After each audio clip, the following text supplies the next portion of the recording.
Welcome to the Tech Egg. Don't get scrambled. Enjoy the video. This guide explains how to bridge Tradingview indicators to MetaTrader 5 for automated signaling. You need a public webhook URL or a relay server to receive Tradingview alerts and forward them to Mt5. Install a bridge, a node, JS relay that accepts webhooks and opens a TCP socket on localhost port 1122. Create an Mt5 expert advisor that connects to localhost port 1122 and parses JSON signals. The relay validates incoming alerts, adds an API key, and relays compact JSON to the EA for execution or manual confirmation.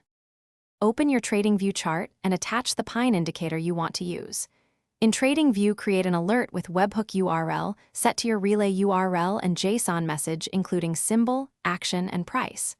Use a compact JSON payload like symbol, URUST, action, buy price, 2,345.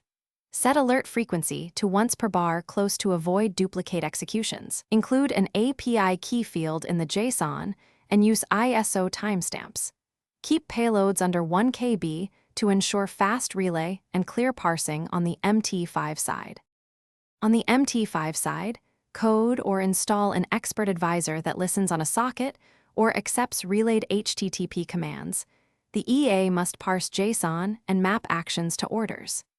In Mt5, enable allow web request only if using direct HTTP.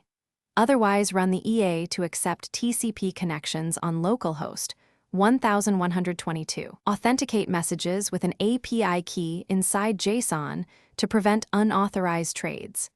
Test on a demo account and log every received JSON payload before auto-trading live. Finally, implement error handling, rate limits, and manual kill switch control. Thanks for watching. Consider subscribing if I helped unscramble your problems.